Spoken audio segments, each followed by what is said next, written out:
Bonjour tout le monde et bienvenue à Urgence économique. Le Maroc sera peut-être bientôt une puissance nucléaire. Non, je ne plaisante pas, car c'est une option qu'il faudra envisager avec sérieux. Bien sûr, il n'est aucunement ici question d'ogive nucléaire ou thermonucléaire, mais du nucléaire civil, car le Maroc est un pays en développement, et qui dit développement dit électrification, l'un n'allant pas sans l'autre. L'industrialisation étant fortement énergivore et le Maroc n'entendant pas mettre tous les barils dans le même panier, la question devient éminemment importante. D'autant plus que d'un, nous n'en avons pas, ou très peu, je parle des énergies fossiles, et de deux, fonder tout son développement sur une dépendance énergétique totale vis-à-vis de l'étranger est fortement risqué, en raison des aléas géopolitiques et de la forte volatilité des marchés. Par conséquent, le Maroc a décidé, dans une perspective souveraine, de diversifier sa production énergétique, notamment en misant sur les énergies renouvelables dans le cadre du développement de son mix énergétique. Mais les éoliennes et le photovoltaïque, c'est bien joli, mais c'est tout sauf suffisant si on prend en compte les défis auxquels on sera confronté dans un avenir relativement proche. La révolution de la big data, du clouding, du blockchain et de l'IA se fonde sur une infrastructure hautement consommatrice d'énergie.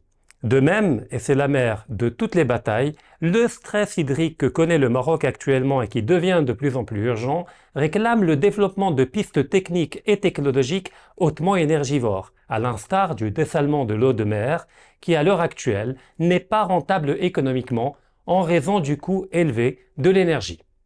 Le nucléaire sera-t-il la voie royale vers une souveraineté énergétique et une libération de notre potentiel de développement? C'est fort probable. D'autant plus que cette piste ne date pas d'hier. Souvenons-nous qu'en 2017, lors de la visite de l'ancien président russe Dmitri Medvedev au Maroc, plusieurs mémorandums ont été signés entre nos deux pays, dont un mémorandum portant sur le nucléaire est signé entre le Centre national de l'énergie, des sciences et des techniques nucléaires côté marocain et la compagnie étatique russe Rosatom.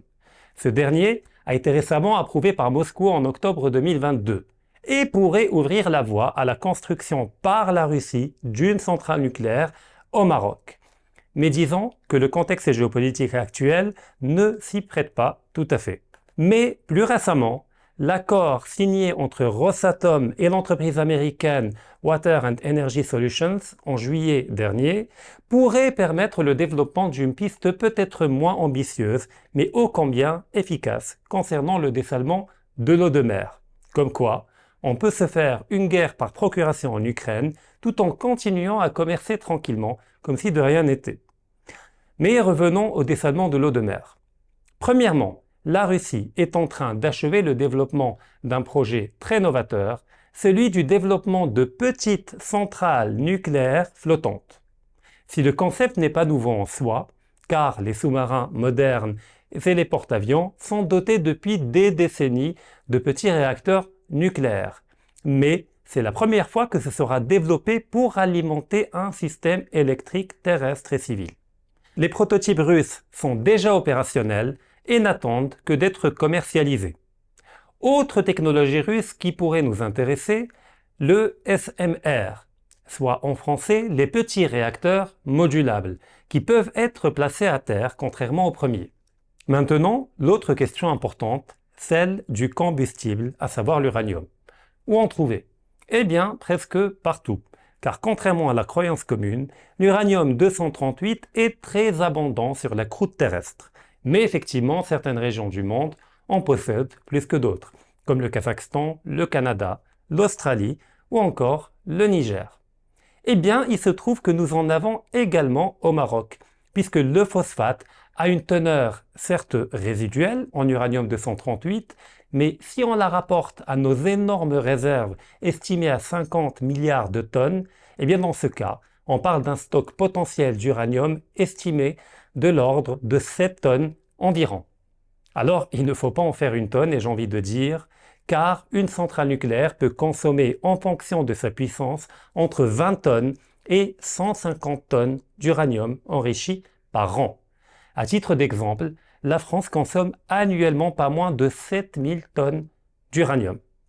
Mais le Maroc peut aisément contourner cet obstacle en incluant éventuellement dans le contrat la fourniture du combustible par le prestataire, en l'occurrence Rosatom.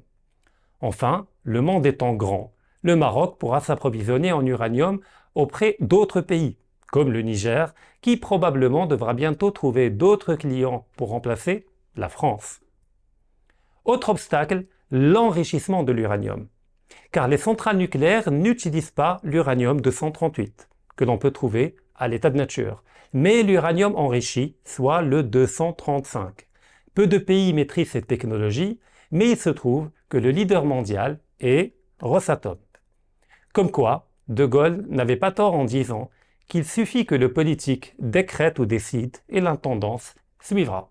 Maintenant, la question qui fâche, à savoir, quelle sera la réaction de nos partenaires occidentaux quant à une éventuelle collaboration avec la Russie sur le volet nucléaire? Pas forcément joyeuse.